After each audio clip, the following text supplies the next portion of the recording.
Halo, kita jumpa lagi di acara Bincang Kampus. Kali ini saya bersama dengan salah satu alumni AYKPN, ini Mas Bobi. Ya, aslinya Aji Priyo Sukendro. Aji Priyo Sukendro, ya, tapi saya apalnya Mas Bobi. Ya, sama Pak.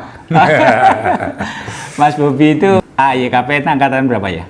Saya masuk tahun 94 Pak. Oke. Jadi Mas Bobi ini alumni AYKPN angkatan 1994 ya. Yes, ya. Kemudian gimana pengalaman perjuangan setelah lulus AYKPN? Saya ngertinya kan tahu-tahu udah di Pemkab Gunung Kidul. Gitu ya. Dulu saya tahu Pak Ruli tahu banget. Oh gitu. Cuman kan mahasiswa yang hanya di belakang itu, di parkiran itu loh Pak. Oh gitu. Oke Pak. Oke, lanjut Mas Bobi. Oke. Cerita Mas Bobi setelah dari AYKPN. Oke ya. Jadi dimulai dari saya masuk YKPN Pak Ya. tahun 94, saya dari kampung, dari sebuah daerah kecamatan di Gunung Kidul, Jarang Air Pak, Nah. di daerah Panggang sana. Panggang, oke. Jadi terbiasa dalam kesederhanaan dan kepahitan. Ah. Jadi setelah SMA, saya SMA 1 Wonosari, kemudian memilih kampus yang kira-kira nanti peluang saya bekerja itu banyak lah. Iya. Kemudian saya pilihlah YKPN yang saat itu YKPN yang saat itu masuknya aja susah. Oh gitu. Tes. Ya. Dan saya alhamdulillah masuk. Alhamdulillah juga 3 tahun saya bisa selesai. Nah, setelah 3 tahun itu, kemudian pada tahun 98 itu kan reformasi ya. Kita masih di rumah gitu. Iya. Kemudian saya nunggu wisuda, ada reformasi itu. Kemudian pada saat itu ada lowongan pemerintah, instansi pemerintah, yang saat itu persaingannya belum seketat sekarang. Iya. Kenapa? Karena sektor swasta saat itu masih mendominasi. Oke. Masih peluangnya banyak, rata-rata YKPN jarang lah yang ke pemerintahan saat itu. Jadi saya diuntungkan oleh momentum. Dan itu pun atas suruhan orang tua, yang bikinkan lamaran itu orang tua. Oh gitu. Oh ya, ini pengalaman pribadi ya. Akhirnya begitu ujian, kok saya diterima. Iya. Kemudian wawancara diterima terus dan alhamdulillah terus diterima. Saya juga take it or leave it, antara diambil nggak ya. Kemudian bapak udahlah diambil dulu. Oke. Pertimbangan saat itu di beberapa tempat gajinya 5 kali lipat, gaji awal di swasta saat itu. Kemudian Tuhan ternyata memang memberikan jalan terbaik itu bagi siapapun. Kemudian setelah 1 tahun, rasa syukur luar biasa yang ada. Ternyata berbeda, ada era Gus Dur saat itu yang menaikkan luar biasa penghargaannya 2 kali lipat pada saat sebelumnya dibanding sebelumnya. Dan ketika disitulah saya belajar bersyukur bahwa, oh ya alhamdulillah, saya sujud syukur sambil berpikir. Apa sih yang bisa saya manfaatkan ketika saya berkarya sebagai abdi negara seperti ini? Karena mau nggak mau abdi negara pemerintah ini dijamin oleh pemerintah, walaupun secara sederhana Pak. Sehingga untuk meng-create apapun kita harus seperti itu Pak. Oke, saya potong. Ini Mas Bobi ini dari SMA Negeri 1 Wonosari ya. Jadi padahal rumahnya Panggang ya. Yes. Jadi saat itu kos di Wonosari ya. Kos kan nggak mungkin dilaju. Bahkan sejak SMP Pak. Sejak SMP ya. Sudah. Oh. Jadi ayah saya memang SMP SMA sudah mandiri. Ya, tambah AYKPN lebih mandiri lagi. Amin. Oke, kembali ke perjalanan karir Mas Bobi.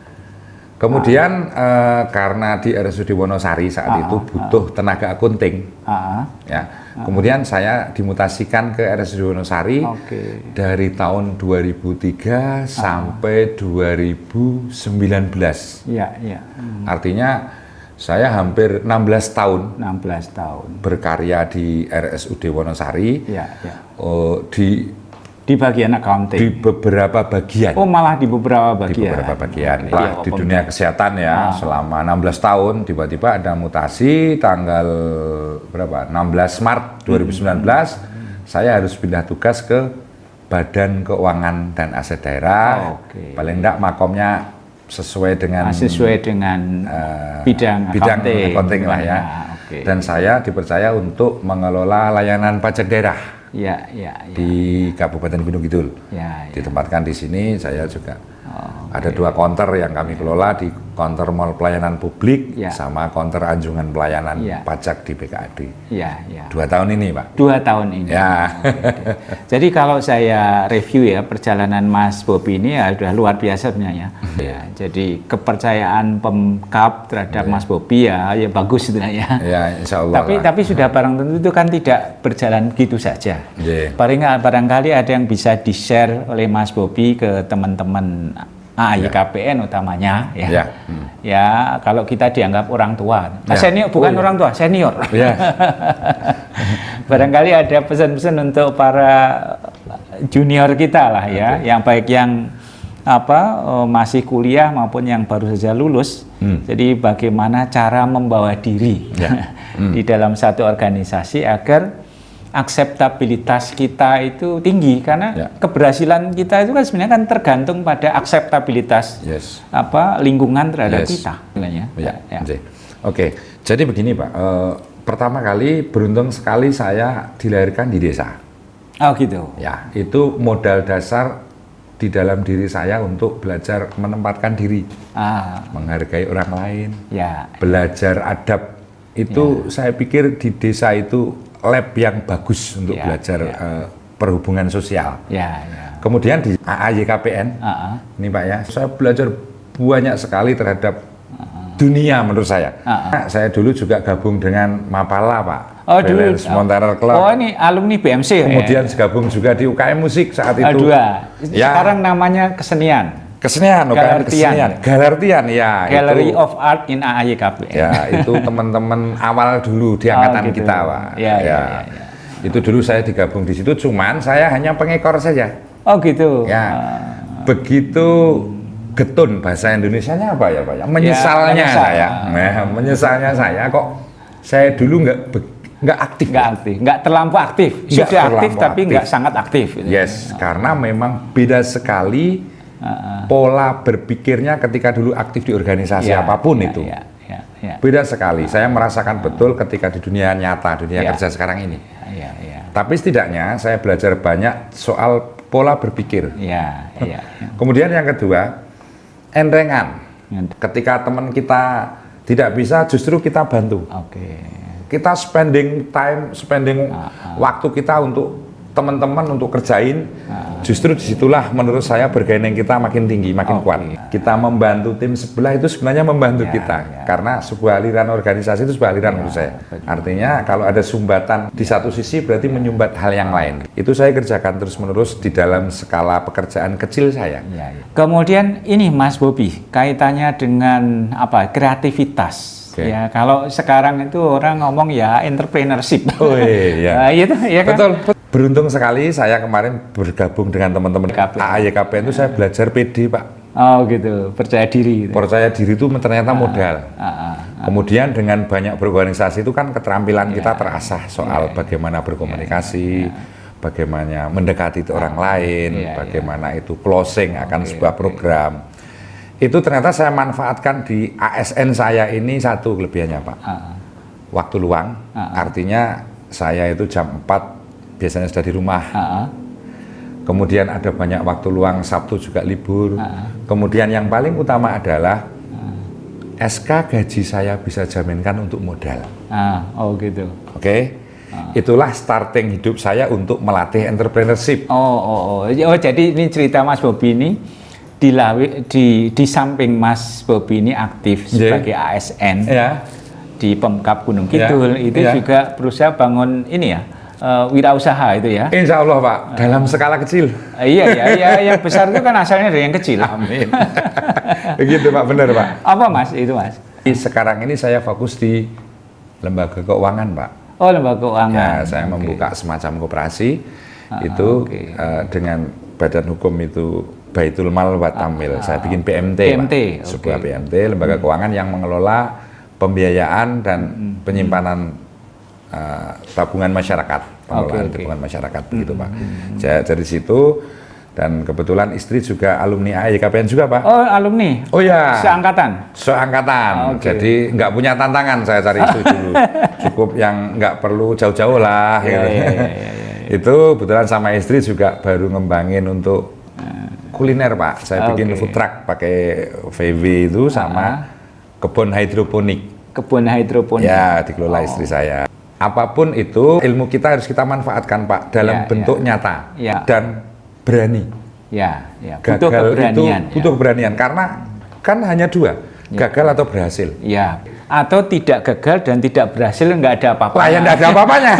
Lebih nggak ada apa-apanya lagi. Jadi orang hidup itu pilihannya sederhana kok. Ya kalau mau berusaha itu, mau gagal apa berhasil. Jadi nggak capek Pak, karena pilihannya hanya dua. Jadi selama 10 tahun saya kelola sebuah lembaga keuangan dengan modal hanya 1,5 juta rupiah. 1,5 juta rupiah. Ya. Tahun berapa itu Mas? 2010 saya mulai 2010. Bulan Februari tanggal 11. Ya belum lama kok gitu. Ya 10 tahun, 1 dekade Pak. Kemarin saya rayakan 1 dekade pas. Artinya ternyata keberanian, kemudian sikap mental, kemudian attitude dan lain sebagainya yang membuat kita pede tadi. Ya dari lingkungan itu tadi Pak, lingkungan sekolah, lingkungan pergaulan kuliah dan lain sebagainya yang membentuk ini untuk berani mencoba. Jadilah BMT gitu ya. Insya Allah jadilah BMT. Dan saat itu hanya channeling, ngajak teman-teman yuk kita kongsi yuk, ngumpul uang 12.500.000 saat itu. Jadi kayak mimpi siang bolong aja.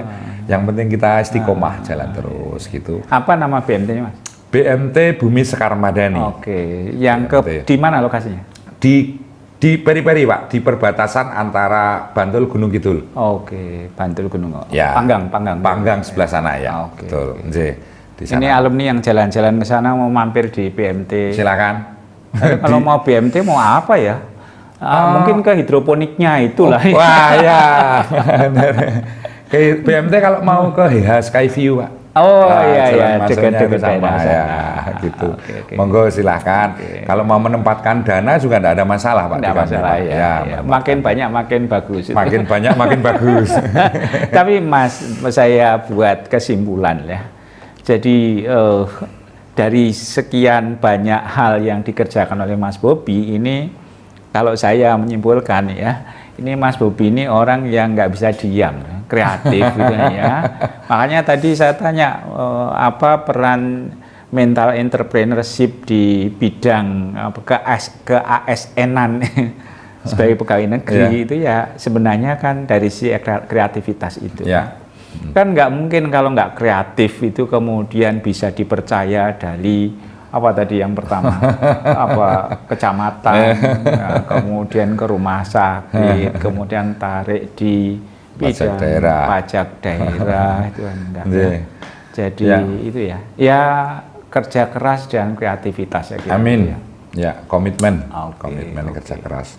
Jadi di pajak ini setidaknya kita memberikan warna baru karena Gunung Kidul ini makin seksi Pak.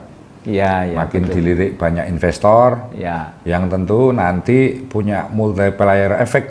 Restonya tambah banyak, length of stay-nya di hotel-hotel juga makin banyak, hotel makin bagus di sini. Kalau di Jogja pada dijual, di sini mau dibangun malah Pak, yang Santika depan itu. Betul. Tapi memang Gunung Kidul ini luar biasa ya. Jadi dari daerah yang dulu itu terkesan itu terbelakang, termasuk ternyata di balik itu mengandung potensi yang sangat luar biasa. Jadi apapun itu sebenarnya tergantung pada bagaimana kita mensikapi keadaan itu ya. Sekarang kan tadi ada usaha batu alam, ada segala macam ya, pertanian ternyata bisa luar biasa. Dan betul sekarang sekali, kan Gunung Kidul menjadi destinasi wisata yang luar biasa di DIY kan. Coba akhir pekan tuh ke Gunung Kidul kan seperti mau ke Jakarta itu kan. Macet Pak. Macet. Tapi itu ya berkah bagi Gunung Kidul itu ya. Jadi untuk sukses sebenarnya nggak harus ke Jakarta ya, ke Gunung Kidul aja kan bisa sukses. Sepakat. Bahkan dari kamar kalau kita punya mental entrepreneur bisa sukses kan Pak? Itu. Zamannya udah beda nih. Zamannya beda. Dulu kalau dari Gunung Kidul tuh kesannya gimana gitu ya Pak? Sekarang kalau sudah di Gunung Kidul kalau nggak selfie. Kalau sekarang kalau nggak ke Gunung Kidul tuh gimana? Kurang kan? Kurang. Destinasinya terlalu banyak, nggak bisa dieksplor dalam waktu 2 hari nggak cukup. Betul. Makanya itu ini Pemkab baru bagaimana supaya lama waktu tinggal di Gunung Kidul itu menjadi lebih panjang.